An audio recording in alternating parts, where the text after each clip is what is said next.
Hi, hello everyone. Welcome back. കഴിഞ്ഞ ക്ലാസ്സിൽ നമ്മൾ സാമ്പിൾ ഡിസൈൻ എന്നുള്ളൊരു ചാപ്റ്ററാണ് സ്റ്റാർട്ട് ചെയ്തത്. ഇന്നത്തെ ക്ലാസ്സിൽ നമ്മൾ അതിൻ്റെ കണ്ടിന്യൂവേഷൻ ആയിട്ട് മെത്തേഡ്സ് ഓഫ് സാമ്പിളിംഗ് ആണ് ഡിസ്കസ് ചെയ്യുന്നത്. വളരെ ഇമ്പോർട്ടൻ്റ് ആയിട്ടുള്ളൊരു ടോപ്പിക്കാണ് methods of sampling. So let's see what are the different methods we use to find out samples. Types of sample design or methods of സാമ്പിളിങ്ങിനെ നമുക്ക് രണ്ട് തരത്തിൽ ക്ലാസിഫൈ ചെയ്യാം. ഒന്ന് പ്രോബബിലിറ്റി സാമ്പിളിംഗ് എന്നും മറ്റൊന്ന് നോൺ പ്രോബബിലിറ്റി സാമ്പിളിംഗ്.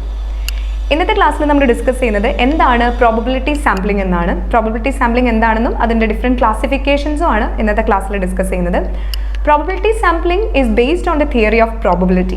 എന്താണ് പ്രോബബിലിറ്റി എന്ന് പറഞ്ഞു കഴിഞ്ഞാൽ നമ്മളൊരു പോപ്പുലേഷൻ ചൂസ് ചെയ്യുമ്പോൾ അതിനകത്ത് വരുന്ന എല്ലാ ആളുകൾക്കും ഒരുപോലെ സാമ്പിൾസ് ആവാൻ ഈക്വൽ ചാൻസ് ഉണ്ട് എന്ന് പറയുന്നതിനെയാണ് തിയറി ഓഫ് പ്രോബബിലിറ്റി എന്ന് പറയുന്നത്. ദാറ്റ് മീൻസ് ഒരു ക്ലാസ്സിലെ ടീച്ചർ കുട്ടികളോട് ക്വസ്റ്റ്യൻ ചോദിക്കുന്ന സമയത്ത് 50 കുട്ടികളുള്ള ഒരു ക്ലാസ് ആണെങ്കിൽ 50 പേർക്കും ഒരുപോലെ ചാൻസ് ഉണ്ടെന്ന് നമുക്ക് പറയാം. ഓക്കെ, അവിടെ ആ ടീച്ചർ നടത്തുന്ന ഒരു സഡൻ സെലക്ഷനാണ് വിത്തൗട്ട് എനി പ്ലാനിങ്. സോ അതിനെ നമുക്ക് റാൻഡം സാമ്പിളിംഗ് എന്നുകൂടെ പറയാം. അതായത് without any regards to any kind of characteristics, അവരുടെ ഏജോ ക്വാളിഫിക്കേഷനോ ഇങ്ങനെ ഒരു തരത്തിലുള്ള ക്യാരക്ടറിസ്റ്റിക്സും അവിടെ പ്രിഫറൻസ് കൊടുക്കാതെ ആയിരിക്കും സാമ്പിൾസിനെ സെലക്ട് ചെയ്യുന്നുണ്ടായിരിക്കുക. ഓക്കെ, അതുകൊണ്ട് തന്നെ നമുക്കതിനെ ചാൻസ് സാമ്പിളിംഗ് എന്നുകൂടെ പറയാം. എല്ലാ ആളുകൾക്കും ഒരുപോലെ ചാൻസ് ഉണ്ട്, അല്ലെങ്കിൽ ഒരു ബ്ലൈൻഡ് ചാൻസ് ആണ് അവിടെ റിസർച്ചർ എടുക്കുന്നത്. അതാണ് തിയറി ഓഫ് പ്രോബബിലിറ്റി അല്ലെങ്കിൽ പ്രോബബിലിറ്റി സാമ്പിളിംഗ് അഥവാ റാൻഡം സാമ്പിളിംഗ് എന്നുള്ളതുകൊണ്ട് ഉദ്ദേശിക്കുന്നത്. Let's see what are the different features of probability sampling. Every population has a chance of being selected.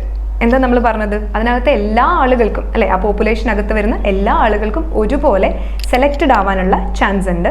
Such a chance is known as probability. ആ ഒരു ചാൻസിനെയാണ് നമ്മൾ probability എന്നുള്ളതുകൊണ്ട് അർത്ഥമാക്കുന്നത്. Probability sample helps to select representative samples. നമുക്കെപ്പോഴും ആ സാമ്പിൾസിനെ നമ്മൾ ഒരു തരത്തിലുള്ള പ്രിഫറൻസും ഇല്ലാതെ സെലക്ട് ചെയ്യുന്നത് കൊണ്ട് തന്നെ റിയൽ റെപ്രസെൻറ്റേറ്റീവ്സിനെ നമുക്ക് ഈ ഒരു സാമ്പിളിംഗ് മെത്തേഡിലൂടെ ഫൈൻഡ് ഔട്ട് ചെയ്യാനായിട്ട് സാധിക്കും. It is generally used when a greater degree of accuracy is required for the study. Researcher എന്ത് തരം സ്റ്റഡി കണ്ടക്ട് ചെയ്യുന്നു, ആ സ്റ്റഡിയിൽ അദ്ദേഹത്തിന് എത്രത്തോളം ആക്യുറസി ആണ് വേണ്ടത്, ഹയർ ഡിഗ്രി ഓഫ് ആക്യുറസി വേണ്ടുന്നിടത്ത് നമുക്ക് ഉപയോഗിക്കാവുന്ന മെത്തേഡാണ് പ്രോബബിലിറ്റി സാമ്പിളിംഗ് എന്നുള്ളത്. The danger of unknown sampling bias or error can be minimised. So അവിടെ ഒരു ബ്ലൈൻഡ് ചാൻസ് എടുക്കുന്നത് കൊണ്ട് തന്നെ അൺബയാസ്നെസ് എന്ന് പറയുന്ന അല്ലെങ്കിൽ ഒരു സാമ്പിളിംഗ് എറർ എന്ന് പറയുന്നത് കുറച്ചുകൂടെ മിനിമൈസ് ചെയ്യാനും നമുക്ക് സാധിക്കും. Okay, classification of probability samples. Probability സാമ്പിൾസിനെ നമുക്ക് വീണ്ടും രണ്ട് തരത്തിൽ ക്ലാസിഫൈ ചെയ്യാം. ഒന്ന് സിമ്പിൾ ഓർ അൺറെസ്ട്രിക്റ്റഡ് സാമ്പിൾ എന്നും മറ്റൊന്ന് റെസ്ട്രിക്റ്റഡ് സാമ്പിൾസ് എന്നും. എന്താണ് simple or unrestricted samples? It refers to the method in which each and every item of the population or universe has an equal and independent chance of being included in the sample. ഒരു പോപ്പുലേഷനകത്തെ എല്ലാ ആളുകൾക്കും equal and independent chance ഉണ്ട് samples ആവാൻ എന്ന് പറയുന്നതാണ് simple or unrestricted sample. ഒരു example പറയുകയാണെങ്കിൽ ഒരു ബാസ്ക്കറ്റിനകത്ത് ഡിഫറെൻറ്റ് കളേഴ്സിലും ഡിഫറെൻറ്റ് സൈസിലുള്ള 100 ബോൾസ് ഉണ്ട്. നമുക്ക് അതിനകത്ത് നിന്ന് 10-20 സാമ്പിൾസിനെ ചൂസ് ചെയ്യണമെങ്കിൽ റിസർച്ചർ ആ ബാസ്ക്കറ്റിലേക്ക് കൈ ഇടുന്ന സമയത്ത് അയാൾക്ക് അവൈലബിൾ ആവുന്ന ബോൾസിനെയാണ് സാമ്പിൾസ് ആയിട്ട് എടുക്കുന്നത്. അവിടെ ഏത് ബോൾസ് വേണമെങ്കിലും വരാം അല്ലേ, എനി കൈൻഡ് ഓഫ് ബോൾസ്. അതിൻ്റെ സൈസ് എന്ത് വേണമെങ്കിലും ആവാം. It may be green, yellow, red, orange, ഏത് കളറിൽ വേണമെങ്കിലും ആവാം. അതായത് ആ ബാസ്ക്കറ്റിനകത്തുള്ള 100 ബോൾസിനും ഒരുപോലെ സാമ്പിൾസ് ആവാനുള്ള ചാൻസ് ഉണ്ട്. അവിടെ ഒരു തരത്തിലുള്ള റെസ്ട്രിക്ഷൻസും ഇല്ല. അതുകൊണ്ട് തന്നെ നമ്മളതിനെ സിമ്പിൾ ഓർ അൺറെസ്ട്രിക്റ്റഡ് സാമ്പിൾസ് എന്ന് പറയും. എന്തൊക്കെയാണ് അതിൻ്റെ features? Each person has A same chance as any other of being selected. എല്ലാ ആളുകളെയും പോലെ അതിനകത്ത് വരുന്ന ഏത് സാമ്പിൾസിനും സെലക്ട് ചെയ്യപ്പെടാനുള്ള ചാൻസ് ഉണ്ട്. Standard against which other methods R sometimes evaluated. ഈ ഒരു മെത്തേഡ് പലപ്പോഴും മറ്റ് പല സാമ്പിൾസിൻ്റെയും ബേസ് ആയിട്ടാണ് പ്രവർത്തിക്കുന്നത്. Suitable where population is relatively small and where sampling frame is complete and up to date. നമ്മുടെ പോപ്പുലേഷൻ എന്ന് പറയുന്നത് അതിൻ്റെ സാമ്പിൾ ഫ്രെയിം കംപ്ലീറ്റ് അവൈലബിൾ ആയിരിക്കുമ്പോഴും സാമ്പിൾ സൈസ് സ്മോൾ ആയിരിക്കുമ്പോഴും നമുക്ക് കൂടുതലായിട്ടും ഉപയോഗിക്കാൻ പറ്റുന്ന മെത്തേഡാണ് സിമ്പിൾ ഓർ അൺറെസ്ട്രിക്റ്റഡ് സാമ്പിൾ എന്നുള്ളത്. ഓക്കെ, സിമ്പിൾ ഓർ അൺറെസ്ട്രിക്റ്റഡ് സാമ്പിൾസിനെ നമുക്ക് രണ്ട് തരത്തിൽ ഉപയോഗിക്കാം. ഒന്ന് ലോട്ടറി മെത്തേഡും മറ്റൊന്ന് റാൻഡം നമ്പർ മെത്തേഡുമാണ്. എന്താണ് ലോട്ടറി മെത്തേഡ് എന്ന് പറഞ്ഞു കഴിഞ്ഞാൽ? It is the process of drawing a lot from the population or universe. In this method, all the items of universe are represented in small chits of paper of same size. Then the chits are folded in the same manner and mixed together. Then all the chits are deposited in a basket. All samples are picked from these chits with the help of blind folded person. എന്താണ് lottery മെത്തേഡിൽ പറയുന്നത്? ഒരു example പറഞ്ഞാൽ പെട്ടെന്ന് മനസ്സിലാവും. ഒരു ക്ലാസ്സിലെ teacher ആ ക്ലാസ്സിൽ കുട്ടികളിൽ നിന്ന് 50 കുട്ടികളിൽ നിന്ന് ഒരു ക്ലാസ് ലീഡറിനെ ഫൈൻഡ് ഔട്ട് ചെയ്യാൻ ശ്രമിക്കുന്നു. അപ്പോൾ എന്താ ചെയ്യുന്നത്? ആ കുട്ടികളുടെ എല്ലാവരുടെയും പേര് എഴുതി ഒരു പേപ്പറിനകത്ത് ഫോൾഡ് ചെയ്ത് ഒരു ബാസ്ക്കറ്റിൽ ഡെപ്പോസിറ്റ് ചെയ്യുന്നു. ദെൻ അത് ഫോൾഡ് ചെയ്തതിന് ശേഷം അതിൽ നിന്നും ഒരു പെർട്ടിക്കുലർ പേഴ്സണെ സെലക്ട് ചെയ്യുന്നു. അപ്പോൾ ആ ബോളിനകത്തുള്ള ബാസ്ക്കറ്റിനകത്തുള്ള എല്ലാ പീസ് ഓഫ് പേപ്പറിലും ഉള്ള പേരുകളെല്ലാം സെലക്ട് ചെയ്യപ്പെടാനുള്ള ചാൻസ് ഉണ്ടെന്ന് നമുക്ക് പറയാം അല്ലേ? ഇതാണ് ലോട്ടറി മെത്തേഡ് എന്ന് പറയുന്നത്. That means every person has N equal chance of being selected. then അടുത്തത് റാൻഡം നമ്പർ മെത്തേഡാണ്. Under this method, we use random number tables to select sample from the universe. ഇവിടെ നമ്മൾ പലതരത്തിലുള്ള റാൻഡം നമ്പർ മെത്തേഡുകൾ ഉപയോഗിച്ചുകൊണ്ടാണ് ഒരു population അകത്തു നിന്ന് സാമ്പിൾസിനെ select ചെയ്യുന്നത്. ടിപ്പെറ്റ്സ് ടേബിൾ, കെൻറ്റൽസ് ടേബിൾ, അങ്ങനെ പലതരത്തിലുള്ള റാൻഡം നമ്പർ ടേബിൾസ് നമ്മൾ ഉപയോഗിക്കാറുണ്ട്. ഓക്കെ, ഇതിനകത്ത് തന്നെ ടിപ്പെറ്റ്സ് ടേബിൾ വളരെ ഫേമസ് ആയിട്ടുള്ളൊരു മെത്തേഡാണ്. അവിടെ നമ്മൾ ചെയ്യുന്നത് എത്ര പോപ്പുലേഷൻ ഉണ്ടോ ആ പോപ്പുലേഷനെല്ലാം തന്നെ യുണീക്ക് ആയിട്ടുള്ള നമ്പേഴ്സ് പ്രൊവൈഡ് ചെയ്യണം. ഫോർ എക്സാമ്പിൾ, ഒരു ക്ലാസ്സിൽ 50 കുട്ടികളുണ്ടെങ്കിൽ 1 to 50 യുണീക്ക് ആയിട്ടുള്ള നമ്പേഴ്സ് എല്ലാ ആളുകൾക്കും പ്രൊവൈഡ് ചെയ്യുന്നു. ദെൻ നമ്മൾ റാൻഡംലി അതിൽ നിന്ന് ചില നമ്പേഴ്സ് പിക്ക് ചെയ്തെടുക്കുകയാണ് ചെയ്യുന്നത്. സേ 5, 15, 20 അങ്ങനെ നമുക്ക് ഇഷ്ടമുള്ള നമ്പേഴ്സ് നമ്മൾ ചൂസ് ചെയ്യായിരിക്കും ചെയ്യുന്നത്. ഓക്കെ, ഇതാണ് പ്രോബബിലിറ്റി സാമ്പിളിംഗ് മെത്തേഡ്സിൻ്റെ ഒരു ക്ലാസിഫിക്കേഷൻ എന്ന് പറയുന്നത്. ദെൻ അടുത്തത് റെസ്ട്രിക്റ്റഡ് റാൻഡം സാമ്പിൾസ് ആണ്. Unrestricted random sampling is a time-consuming process and it involves cost and money. Restricted sampling മെത്തേഡ്സിൻ്റെ പ്രത്യേകത എന്ന് പറയുന്നത് അൺറെസ്ട്രിക്റ്റഡ് സാമ്പിളിംഗ് മെത്തേഡ് കുറച്ചുകൂടെ ടൈം കൺസ്യൂമിങ്ങും കോസ്റ്റ് കൂടുതലും വേണ്ടി വരുന്നൊരു പ്രോസസ്സ് ആയതുകൊണ്ട് നമ്മൾ സാമ്പിളിംഗ് കുറച്ചും കൂടെ എഫിഷ്യൻ്റ് ആയിട്ടും ഇഫക്റ്റീവ് ആയിട്ടും ചെയ്യാൻ വേണ്ടി നമുക്ക് ഉപയോഗിക്കാവുന്ന മെത്തേഡാണ് റെസ്ട്രിക്റ്റഡ് റാൻഡം സാമ്പിളിംഗ് എന്ന് പറയുന്നത്. റെസ്ട്രിക്റ്റഡ് റാൻഡം സാമ്പിളിംഗ് മെത്തേഡ്സിൽ വീണ്ടും ഒരുപാട് ക്ലാസിഫിക്കേഷൻസ് വരുന്നുണ്ട്. ഏതൊക്കെയാണ് ആ classifications? Stratified sampling, cluster sampling, multi stage cluster sampling, systematic sampling, random route sampling. ഇനി നമുക്കിത് ഓരോന്നും ഡിസ്കസ് ചെയ്യാം. ആദ്യത്തെ മെത്തേഡ് എന്ന് പറയുന്നത് സ്ട്രാറ്റിഫൈഡ് സാമ്പിളിംഗ് ആണ്. എന്താണ് സ്ട്രാറ്റിഫൈഡ് സാമ്പിളിംഗ്?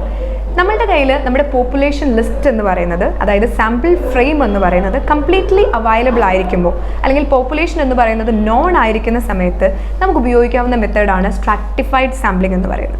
ഇവിടെ നമ്മൾ എന്താ ചെയ്യുന്നത്? We divide the population into different stratums. നമ്മുടെ എൻറ്റയർ പോപ്പുലേഷനെ നമ്മൾ പല സ്ട്രാറ്റാസ് ആയിട്ട് ഡിവൈഡ് ചെയ്യുന്നു. എന്താണ് സ്ട്രാറ്റ എന്നുള്ളതുകൊണ്ട് ഉദ്ദേശിക്കുന്നത്? സ്ട്രാറ്റ മീൻസ് സബ് ഗ്രൂപ്പ്സ് ആണ്, അല്ലെങ്കിൽ കാറ്റഗറീസ് ആണ്. ഈ ഒരു ക്ലാസിഫിക്കേഷൻ നമ്മൾ ചെയ്യുന്നത് on the basis of homogeneity. ചില കോമൺ ക്യാരക്ടറിസ്റ്റിക്സിനെ ബേസ് ചെയ്തിട്ടായിരിക്കും പല പല ഗ്രൂപ്പുകളായിട്ട് നമ്മൾ ക്ലാസിഫൈ ചെയ്യാം. ഫോർ എക്സാമ്പിൾ, ഒരു ക്ലാസ്സിലെ കുട്ടികളെ നമ്മൾ ബോയ്സ് അല്ലെങ്കിൽ ഗേൾസ് എന്ന ജെൻഡർ എന്ന് പറയുന്ന ഒരു ഗ്രൂപ്പ്, ജെൻഡർ എന്ന് പറയുന്ന ഒരു കോമൺ ക്യാരക്ടറിസ്റ്റിക്സിനെ വെച്ചുകൊണ്ട് നമുക്ക് ക്ലാസിഫൈ ചെയ്യാം. ഓക്കെ, ദെൻ അതിൽ നിന്ന് നമുക്ക് വേണ്ടുന്ന സാമ്പിൾസിനെ നമുക്ക് ചൂസ് ചെയ്യാനായിട്ട് സാധിക്കും. അതിനെയാണ് സ്ട്രാറ്റിഫൈഡ് സാമ്പിളിംഗ് എന്ന് പറയുന്നത്. That means we divide the population into different strata on the basis of homogeneity, on the basis of common characteristics. എന്താണ് അതിൻ്റെ features? Stratified samples are more representative. നമുക്ക് സ്ട്രാറ്റിഫൈഡ് സാമ്പിൾസിലൂടെ real റെപ്രസെൻറ്റേറ്റീവ്സിനെ അല്ലെങ്കിൽ representative സാമ്പിൾസിനെ find out ചെയ്യാനായിട്ട് സാധിക്കും. It ensures greater accuracy. അങ്ങനെ നമ്മൾക്ക് റെപ്രസെൻറ്റേറ്റീവ്സിനെ കണ്ടെത്താൻ സാധിക്കുന്നതുകൊണ്ട് തന്നെ അതിൻ്റെ ആക്യുറസി എന്ന് പറയുന്നതും ഹൈ ആയിരിക്കും. Stratified samples can be more concentrated geographically. പലപ്പോഴും ഈ ഒരു ക്ലാസിഫിക്കേഷൻ ജിയോഗ്രഫിക്കൽ ബേസിസിലും ആയിരിക്കും നമ്മൾ ചെയ്യുന്നുണ്ടായിരിക്കുക. അതർവൈസ് എക്കണോമിക്കൽ, അതുപോലെ പല ക്യാരക്ടറിസ്റ്റിക്സ് വെച്ചുകൊണ്ട് നമുക്ക് ക്ലാസിഫൈ ചെയ്യാനായിട്ട് സാധിക്കും. It is easy to carry out. ഏതൊക്കെയാണ് സ്ട്രാറ്റിഫൈഡ് സാമ്പിളിങ്ങിൻ്റെ limitations? Classifying population into strata is a difficult task.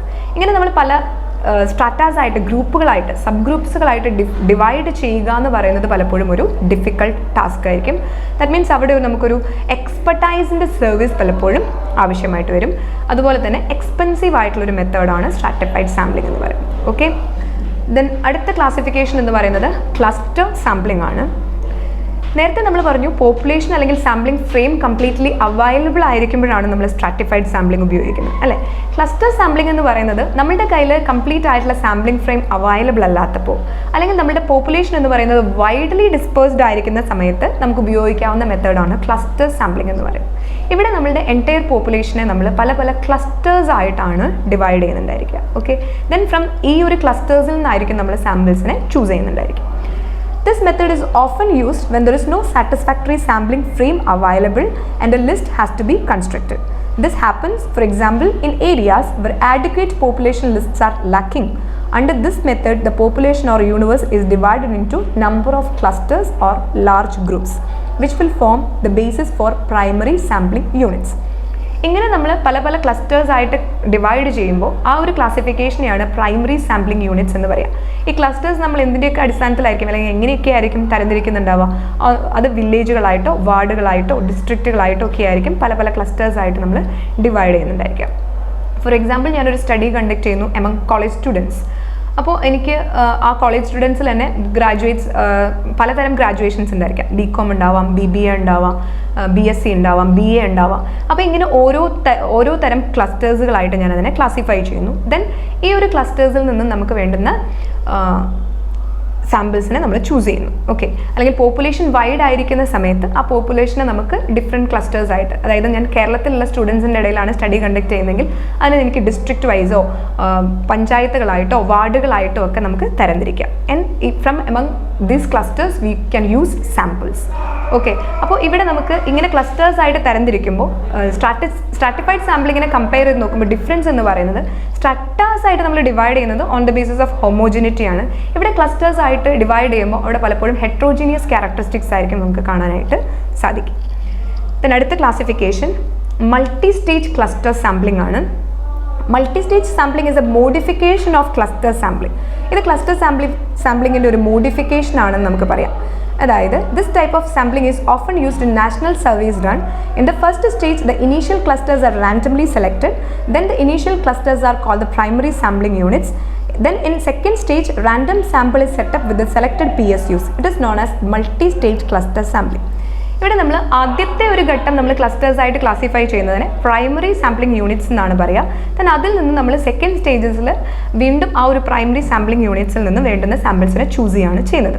ഒരു എക്സാമ്പിൾ പറയുകയാണെങ്കിൽ ഞാനൊരു സർവേ കണ്ടക്ട് ചെയ്യുന്നു എമംഗ് ഹൈസ്കൂൾ സ്റ്റുഡൻസ്, അവരുടെ ഡ്രഗ് യൂസിങ്ങിനെ കുറിച്ചൊരു സ്റ്റഡി കണ്ടക്ട് ചെയ്യുന്നു. അപ്പോൾ എനിക്ക് ആദ്യത്തെ ഒരു ക്ലാസിഫിക്കേഷൻ അവരുടെ ജിയോഗ്രഫിക്കൽ ബേസിസിൽ ക്ലാസിഫൈ ചെയ്യാം. ദെൻ അതിൽ നിന്നും എനിക്ക് ഹൈസ്കൂൾ സ്റ്റുഡൻസിനെ ചൂസ് ചെയ്യാം.